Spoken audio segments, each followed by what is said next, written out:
Yo guys, Bishmii back at it again with another video. Bow, you know the vibes. And we done did it. This is episode 1 of the Shinylocke Shiny Badge Quest. Now, I'm glad we made it. You know, it's been a long time. I started streaming going for Turtwig because that is who I needed to start this series. Now, here's episode 1. What is a Shinylocke? Well, a Shinylocke is like a Nuzlocke, except we only use shiny Pokemon.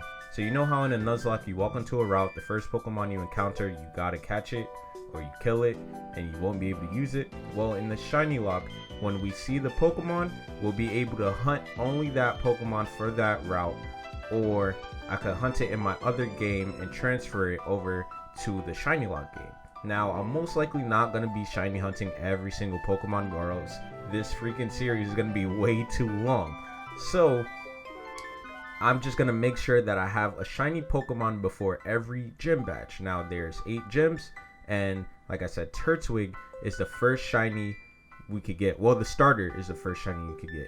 This was inspired by A-Drive because I saw him do it in Sword and Shield. Now, in Sword and Shield, he did a shiny badge quest, and the starters were not huntable, so it kind of sucked. I was like, you know what, I don't want to do that in that game. But in BDSP, as you can see, you know, we could shiny hunt the starters, so I was like, let's do it. So I was looking forward to it. The problem with this game, though, is that it takes a very long time to do a soft reset. It's like 45 seconds for the game to load up, and then the cutscene to get the starter is another 45 seconds. After that, it's like another 5 seconds for the starter to come out the Pokeball. So just one reset took about 1 minute and 35 seconds to 1 minute and 45 seconds. And also, if you wanted to go for Chimchar or Piplup, now that would take even like an extra second to move the cursor over. Turtwig was the easiest, and so that's why I went with Turtwig. Now, with our rival, I named him Jaded because Jaded was the first person that was in the voice channel when I did my very first reset on the hunt. So, Jaded, you got the rival name for the whole series. And after that, I just been going. It was only at 30 resets where this happened.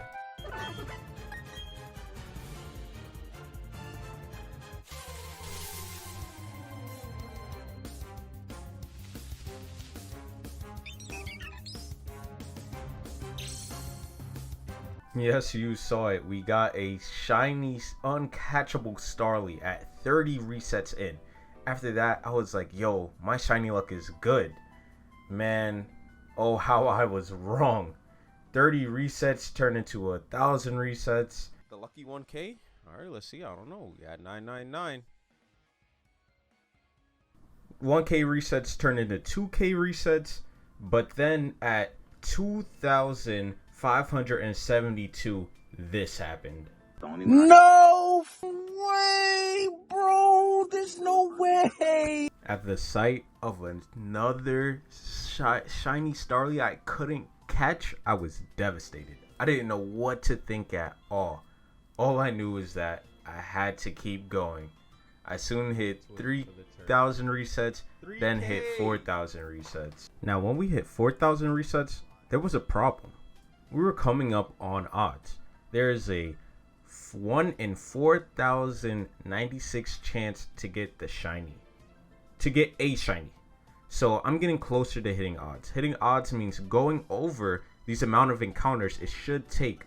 Although shiny hunting is like rolling a 4,096 sided dice every time, we should have gotten our shiny.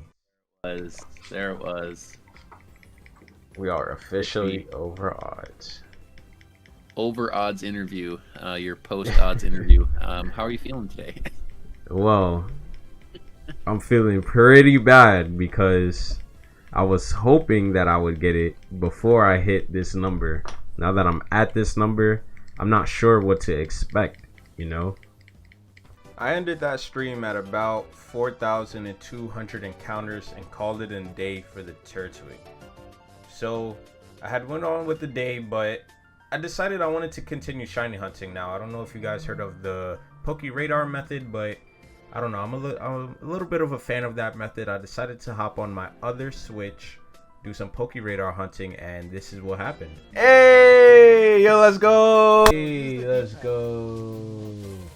I hope it's not a Starly. It's a Starly, yeah. Bro. Yeah. It was weird. Finally coming full circle in a different game. So after that, I felt a little bit better.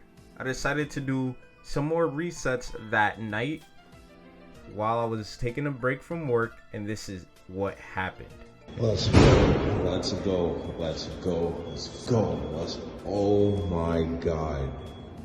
Oh my god. Oh my god. Oh my god. Let's go. Let's go. Sorry for the audio quality, but as I said, I was at work. I had to record the pop-off on my phone because I couldn't get, a good scene. So there it is. We got our shiny Turtwig at 4,225 soft resets. Now that is a very long time. It is actually 175 hours. I'm not even sure how many days that is, but it led us to this lock that we could finally get through. Sadly, I deleted all the video files that I had of catching and going through. So just to catch you guys up for the next part, after leaving the Turtwig encounter, we got the bold Turtwig. Well, we got a bold nature on Turtwig. So what I wanted to do was, before heading out into the other routes, I wanted to max out the HP so that we could just have a max HP, max defensive bold Turtwig. Every time you defeat a Bidoof, it gives you 1 HP EV, so I had to defeat 252 Bidoofs just to max out the HP stat. And then 252 Bidoofs later, we did it. We maxed out the HP over our Turtwig, and we are ready to conquer Jubilife City and onto Urberg. After running through Route 202 and Lucas telling us that we don't have enough Pokemon, we just run through Jubilife City because we have to train up the EVs and the defense in the Ravage path. So after 252 Geodudes, we'll be able to battle without having to worry about our EVs going into any other stat. The problem in the Ravage path was that Geodude only had a 20% spawn rate. Freaking Zubat had 78 and Psyduck had 2. So if you look at the math, you should get 1 Geodude for every 4 Zubat. Now that obviously wasn't the case. This took way longer than I expected it to, and we finally did it though. We maxed out the EVs on Turtwig. I wanted to have max defense, but of course there are trainers along the way to where all the EVs couldn't go into that, so we progressed on to the routes. We gave Jaded his parcel, we obtained the Poketch, and then we went to Urberg City where we found Warwick in the freaking mines. He breaks a rock in front of us and then scurries off to the gym. The gym battle was extremely easy considering that we were so over leveled, so that I just went through, started OHKOing everything, and then we had to go back to Jubilife City, save this guy Lucas and Rowan, and then we made our way to Floramorma Town. One thing that happened before I left Jubilife City is that I ran into this reporter in the place where you get the stickers. Now, for some reason, she tried to kill our shiny Turtwig. Thank God we were able to finish the battle, defeat the Chatot, and then our Turtwig evolved into Grotto.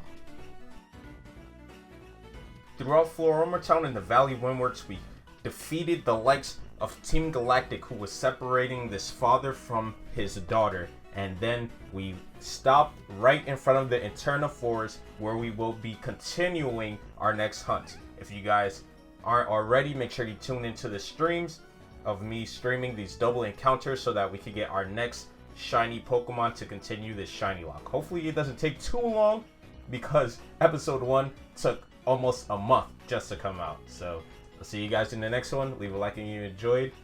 Peace.